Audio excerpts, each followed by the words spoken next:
Imani n'avait jamais été belle selon les standards du monde. Et elle le savait. Ce n'était pas une chose qu'on lui avait dite une fois ou deux, comme une remarque blessante lancée dans un moment d'agacement. C'était une vérité qu'on lui avait plantée dans le cœur depuis l'enfance, répétée de 1000 manières silencieuses, dans les regards qui se détournaient, dans les rires étouffés, dans les refus polis et les portes qui se refermaient. Une large tache pigmentée, brun violacé, s'étendait sur le côté gauche de son visage, partant de la tempe jusqu'à la base de la mâchoire. Ce n'était pas une simple imperfection. C'était un masque que le monde entier refusait de voir autrement que comme une difformité. Les enfants en avaient eu peur, les adultes s'étaient sentis gênés. Un jour, un professeur de lycée lui avait même demandé si elle n'envisageait pas une intervention esthétique. Elle n'avait pas répondu. Elle avait baissé les yeux, comme elle le faisait souvent. Son œil droit, légèrement fuyant, donnait l'impression qu'elle regardait ailleurs, même quand elle fixait quelqu'un. Certains prenaient ça pour de la distraction, d'autres pour de la faiblesse. Mais c'était simplement une autre bizarrerie à ranger dans le dossier de ses défauts. Elle ne se maquillait pas, non par négligence, mais parce qu'aucun fond de teint n'avait jamais vraiment su masquer cette tache sans lui donner l'air d'un mannequin de cire fissuré. Elle ne portait pas de talons non plus. Un accident de vélo à l'âge de 10 ans lui avait laissé une légère boiterie à la jambe droite, qui se faisait plus visible lorsqu'elle était fatiguée. Ses cheveux, crépus, denses, indomptables, n'étaient ni lissés ni défrisés. Elle les attachait simplement, chaque matin, dans un chignon approximatif. Cela ajoutait à l'image de négligence que les autres lui attribuaient, sans jamais essayer de comprendre. Et puis, il y avait son sourire. Rare. Fragile. Comme un rayon de lumière à travers une vitre fissurée. Elle ne souriait jamais trop longtemps, de peur que son visage, déjà mal perçu, paraisse encore plus étrange lorsqu'il s'animait. Pourtant, chaque matin, à 7h30 précise, Imani franchissait les portes vitrées de la maison Duret, ce temple du design, du luxe et de l'élégance où la moindre ride était gommée, la moindre poussière effacée. Elle passait devant les réceptionnistes aux robes impeccables, devant les murs blancs sur lesquels s'affichaient des visages sculpturaux en noir et blanc, puis elle disparaissait dans les entrailles du bâtiment, loin des regards. Son bureau n'était pas un bureau, c'était un placard. Une pièce minuscule sans fenêtre, coincée entre le local technique et la salle des serveurs. Elle y avait accroché une petite plante verte, seule touche de vie dans cet univers de métal et de silence. Officiellement, elle était analyste en cybersécurité. Mais dans les faits, elle était la gardienne numérique du royaume. Elle détectait les failles, anticipait les intrusions, corrigeait les bugs et construisait des murs invisibles pour protéger l'Empire Duret. Sans elle, la machine ne tournait pas. Et pourtant, personne ne le savait. Ses collègues du département IT l'ignoraient poliment. Ils ne l'invitaient jamais au déjeuner d'équipe, ne la taguaient jamais sur les photos LinkedIn de la team cyber, ne lui demandaient jamais son avis. Au mieux, on lui faisait un signe de tête rapide dans l'ascenseur, entre deux messages WhatsApp. À l'étage supérieur, tout était différent. Là-haut, les murs étaient lisses et blancs, les bureaux baignés de lumière naturelle. Les employés sentaient bon le parfum de créateur, leurs dents étaient blanches, leurs montres en or ou en acier brossé. Ils parlaient anglais sans accent, déjeunaient dans des restaurants bio, et riaient fort. Là-haut, dans ce monde suspendu au-dessus du réel, on l'appelait parfois le troll de la cave. Pas par méchanceté gratuite, non. Par habitude. Parce que dans leur monde lisse, Imani représentait une anomalie. Une aspérité. Quelque chose qui ne se fondait pas dans le décor. Et elle savait tout cela. Elle l'encaissait. Pas sans douleur, mais avec résilience. Car elle n'était pas venue ici pour séduire. Elle était venue pour apprendre, pour survivre, pour construire un avenir que personne ne voulait lui offrir. Elle voulait prouver qu'elle valait quelque chose, pas par ses courbes, pas par son teint, mais par son cerveau, par sa patience, par son courage. Et c'est dans ce climat que se tenait, tout en haut de la pyramide, M. Arthur Duret, le PDG, fondateur de l'Empire. Il n'était pas un homme foncièrement cruel. Mais il était obsédé par l'image.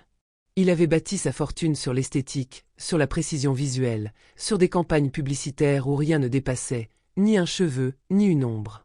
Pour lui, l'harmonie visuelle était une valeur sacrée.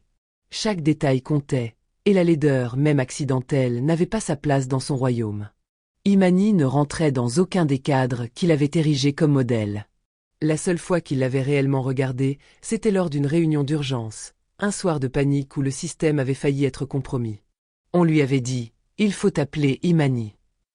Elle était montée. Elle avait expliqué, posée, brillante, précise. Et elle avait tout réparé. Mais Arthur n'avait rien retenu de ce qu'elle avait dit.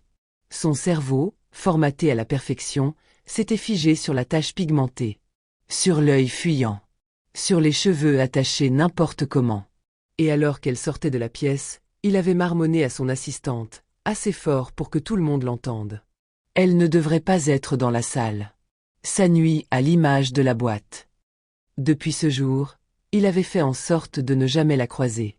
Jusqu'à ce matin d'automne où, par erreur, il descendit dans le sous-sol. Et où le destin, impatient, décida que le mépris avait assez duré. Ce jour-là, Arthur Duret faisait visiter les bureaux à une délégation venue du Qatar, des investisseurs potentiels dont la fortune était aussi élégante que leur apparence. Il les guida à travers l'open space du 12e étage où les designers, tous impeccablement habillés, travaillaient dans des bureaux baignés de lumière. Les murs étaient blancs comme la neige, décorés de quelques œuvres d'art minimalistes. Les employés semblaient flotter dans cette atmosphère de perfection. Arthur était fier de son empire. Il était le roi d'un univers où la beauté était la règle, et où chaque pièce était soigneusement conçue pour maintenir une impression de luxe et d'harmonie. Leurs pas résonnaient sur le parquet lustré tandis qu'ils déambulaient dans les couloirs, observant des présentations en VR des dernières collections. Ils échangeaient quelques mots avec Arthur, admirant la grandeur du lieu, parlant chiffres, investissements et stratégie. Mais dans son esprit, Arthur n'était déjà plus là. Il était concentré sur son téléphone, tapotant quelques messages. Il réfléchissait à l'importance de cette visite, à ce que ces investisseurs pourraient apporter à la marque, au prestige qu'ils représenteraient. En traversant un couloir, il s'éloigna un instant de la délégation et, par une pure erreur de parcours, prit un escalier étroit menant au sous-sol de l'entreprise. Là, il se retrouva devant une porte métallisée, entr'ouverte. Curieux, il s'avança et aperçut une scène qui le fit s'arrêter net. Dans la semi-obscurité, éclairée par la lueur des écrans, Imani était concentré sur des lignes de code qui défilaient à une vitesse folle. Ses doigts dansaient sur le clavier avec une précision hypnotisante, ses yeux se fixaient sans cligner sur les écrans clignotants, où des alertes en rouge vif faisaient écho dans l'air oppressant. Il n'y avait pas de décor soigné, pas de lumière tamisée, pas de petites touches de luxe comme on en trouvait dans les autres parties du bureau. Ici, c'était le chaos ordonné de la cybersécurité. Elle n'avait pas remarqué sa présence. Elle était perdue dans son travail, comme elle l'avait toujours été. C'était une routine qu'elle n'avait jamais partagée avec personne, un travail qu'elle accomplissait dans l'ombre, hors du radar, mais essentiel à la structure de l'entreprise. Ce n'était que lorsqu'un bruit de pas dans le couloir la fit lever les yeux qu'elle le remarqua enfin. Le regard de Arthur la traversa. Il la fixa un instant. Mais ce n'était pas un regard curieux, respectueux ou intéressé. Non, c'était un regard froid, calculateur, comme un inspecteur d'images jugerait une œuvre. Il observa son visage marqué, sa peau irrégulière, ses cheveux attachés négligemment, et son regard fuyant. La scène, dans son esprit, ne s'intégrait pas dans le tableau parfait qu'il avait construit. Il n'eut même pas le temps de se demander ce qu'elle faisait dans ce sous-sol, à cette heure. Il ne chercha pas à comprendre pourquoi elle était là, pourquoi elle était seule. Il la voyait comme une tache dans son environnement. Imani, surprise, fixa son regard sur lui pendant un moment. Un instant d'étrangeté s'installa dans l'air. Elle savait que quelque chose ne tournait pas rond. Mais elle ne bougea pas. Elle resta là, immobile, attendant une réaction, redoutant ce qui allait suivre. Puis, sans un mot de plus, Arthur se redressa et dit, d'un ton tranchant, sec, tranchant comme une lame de couteau. « Qui vous a autorisé à travailler dans ces conditions? On ne peut pas recevoir des gens ici avec ça. » Il prononça ces mots devant tout le monde, sa voix résonnant dans l'air humide des sous-sols. Le ça n'était pas seulement un jugement sur son environnement. Non, il parlait d'elle. De Imani. De son visage. De son apparence. Comme si son apparence physique avait le pouvoir d'altérer l'image de la maison Duret. Comme si, simplement par sa présence, elle salissait l'aura de perfection qu'il avait érigée. Il ne s'adressa même pas à elle directement. C'était comme si elle n'était qu'un objet, un incident. Il n'était pas là pour comprendre, pour chercher une explication. Il était là pour réaffirmer sa vision. Son empire devait être pur, sans aucune fausse note. Imani sentit une vague de chaleur monter en elle. Ce n'était pas la honte qu'il essayait de lui infliger, mais la colère, une colère calme, froide, qui ne demandait qu'à éclater. Mais elle se retint. Parce qu'elle savait que ce serait vain. Elle se contenta de baisser les yeux, comme elle l'avait toujours fait, et de rester dans cette position silencieuse. Elle n'avait pas l'intention de pleurer, de supplier ou de se défendre. Ce qu'il venait de dire était cruel, mais c'était une cruauté qu'elle avait rencontrée trop souvent. Ce n'était que la répétition d'un système où son existence elle-même était mise en question. Arthur partit, sans ajouter un mot de plus. Mais ce silence, lourd et oppressant, la suivit. Elle savait ce qui allait arriver. Elle rentra chez elle ce soir-là, et en ouvrant sa boîte mail, elle trouva une lettre. Raisons internes. Réorganisation. Il n'y avait rien d'autre. Pas de justification. Pas d'explication. Juste un effacement brutal. Un rejet, aussi systématique que l'avait été le regard d'Arthur. 3 semaines avant son renvoi, Imani avait intercepté une tentative de piratage particulièrement sophistiquée. Un groupe de hackers, agissant en toute discrétion, avait lancé une attaque de grande envergure, visant à infiltrer les serveurs financiers de la Maison Duret. Si cette attaque avait réussi, cela aurait eu des conséquences catastrophiques.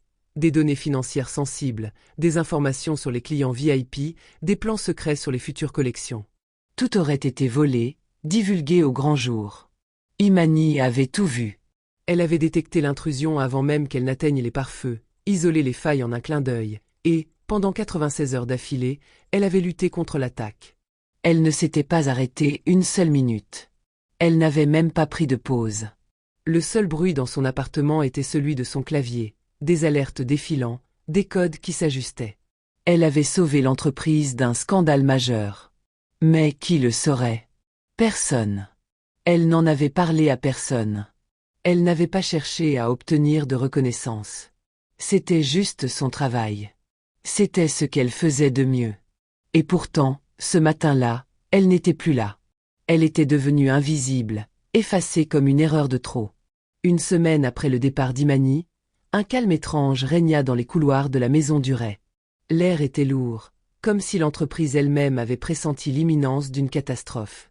Les employés, bien habillés, bronzés et impeccables, continuaient leur travail avec un air distrait, comme s'ils étaient encore dans l'ombre de l'illusion parfaite qu'Arthur avait bâtie. Mais au fond, une inquiétude sourde commençait à grandir. Les lignes de défense numérique avaient été coupées, et tout le monde savait que c'était Imani qui en était le bouclier invisible. Un matin, à l'aube, les hackers revinrent. Cette fois, il n'y avait plus Imani pour veiller sur les systèmes. Ces écrans vides, laissés dans l'ombre du sous-sol, étaient désormais silencieux. Les alarmes ne se déclenchèrent pas à temps. Les défenses cédèrent en 12 minutes. 12 minutes qui suffirent à anéantir des années de travail. Les fichiers clients furent volés, des informations sensibles fuitèrent dans les mains de ceux qui ne cherchaient qu'à en tirer profit. Les modèles 3D des nouvelles collections, des créations qui avaient été soigneusement protégées, se retrouvèrent sur des forums de piratage. Des rumeurs circulaient déjà parmi les designers. Des copies exactes des œuvres de la Maison Duret étaient offertes aux plus offrants, aux concurrents avides de gloire. La fierté d'Arthur, cette image parfaite qu'il s'était construit, s'effondrait, brisée par l'incompétence qui avait remplacé Imani. Les comptes bancaires des clients VIP furent gelés, leurs fonds bloqués. Les appels furieux des investisseurs et des clients se multipliaient, menaçant de poursuites judiciaires et de pertes financières irréversibles. Le nom de l'entreprise, qui autrefois brillait dans les salons parisiens, se retrouva traîné dans la boue. Arthur, obsédé par l'image, hurla, chercha des responsables parmi ses employés, lança des accusations féroces, insulta ses informaticiens. « Comment avez-vous pu laisser ça arriver » s'écria-t-il. Il battait des mains sur le bureau, gesticulait dans un mélange de frustration et de panique. Mais un membre du conseil, dans un silence lourd, lui rappela ce qu'il savait mais refusait d'admettre. « Vous avez renvoyé la seule personne capable de contenir ce genre de menace. » Un frisson parcourut la colonne vertébrale d'Arthur. Ses mains tremblèrent alors qu'il comprenait la portée de sa décision. C'était trop tard. Il n'y avait plus de retour possible. Imani n'était plus là pour sauver la situation. Elle n'était plus là pour réparer les erreurs. Les journalistes, en quête de sensationnel, saisirent l'opportunité. Une semaine plus tard, une vidéo fit surface. Elle ne devait jamais être vue. Une capture de surveillance interne, filmée dans la nuit. Les images montraient Imani, les yeux cernés par la fatigue, épuisé au point de frôler l'évanouissement. Ses doigts s'agitaient frénétiquement sur son clavier, comme un danseur possédé par la nécessité de sauver ce qui pouvait l'être. La pièce était plongée dans la pénombre, à peine éclairée par l'éclat des écrans qui diffusaient les alertes de sécurité en rouge vif. Le bruit des alarmes résonnait en arrière-plan. Imani ne s'arrêta pas. Elle ne chercha ni reconnaissance, ni gloire. Elle ne fit que son travail, le seul travail qu'elle savait faire, sauver l'entreprise d'un piratage massif. Elle l'arrêta seule. En pleine nuit. Quand tout le monde dormait. Quand Arthur Duret, dans sa perfection absurde, ne se préoccupait plus d'elle. La vidéo circula rapidement sur Internet, accompagnée d'un dossier complet, envoyé anonymement à la presse. Les journalistes s'empressèrent d'en tirer la quintessence de l'histoire. Les titres, qui avaient autrefois glorifié Arthur, changèrent du tout au tout. La réalité était trop dure à ignorer. Elle était laide à ses yeux, mais c'est elle qui l'a sauvée 2 fois. Imani, l'ange gardien invisible que la maison Duret a humilié. Les journalistes se déchaînèrent, chacun d'eux tentant de mettre en lumière l'ironie cruelle de la situation. Les médias n'avaient que faire des nuances humaines. Ce qui les intéressait, c'était le contraste frappant entre la froideur du PDG et le talent brut d'Imani, cette personne qu'il avait rejetée pour sa prétendue laideur. Ils n'avaient pas à chercher très loin pour dévoiler l'histoire d'une entreprise brisée par son propre aveuglement. Arthur, isolé dans son bureau, dut s'excuser publiquement. Son visage, crispé de honte et d'angoisse, apparut sur les écrans de télévision. « Je reconnais mon erreur, et je tiens à m'excuser auprès d'Imani. » Mais ces mots résonnaient comme du vent, comme une déclaration forcée. Il savait que, même s'il se repentait, il avait perdu. La maison Duret, sa maison, ne retrouverait jamais son éclat d'antan. Le peuple, ce public qu'il avait tant cherché à séduire, ne le pardonnerait pas. Mais Imani, elle, n'était plus là. Elle avait quitté Paris dans l'ombre de la nuit, comme si elle fuyait une époque qui ne lui appartenait plus. Elle n'envoya aucune lettre, aucun message. Elle ne chercha pas à se venger. Elle n'était plus cette silhouette effacée dans le sous-sol. Elle n'était plus cette ombre ignorée. Elle partit pour Londres. Là, une bourse qu'un professeur de Cambridge lui avait obtenue grâce à un dossier qu'il avait vu, lui donna l'opportunité de recommencer. Une start-up accueillit son génie dans ses murs, un lieu où l'apparence ne comptait pas, où seul le talent et le travail acharné étaient appréciés. Imani n'eut pas à jouer un rôle. Là-bas, elle était acceptée pour ce qu'elle était. Elle vivait dans un petit appartement près de l'eau, avec un chat noir et blanc qui la suivait partout. Ses yeux, autrefois timides, s'étaient renforcés par l'épreuve, et la confiance, à peine visible au début, éclatait désormais dans chacun de ses gestes. Elle ne chercha jamais à se venger. Elle n'envoya pas de message, ne se présenta pas sur le perron de la maison Duret. Mais dans un café cosy de Notting Hill, une photo d'elle souriante était accrochée au mur, en dessous d'une inscription qui résonnait comme un doux rappel. « Ce que tu appelles laideur, c'est peut-être ce qui t'a sauvé. Ne l'oublie jamais. »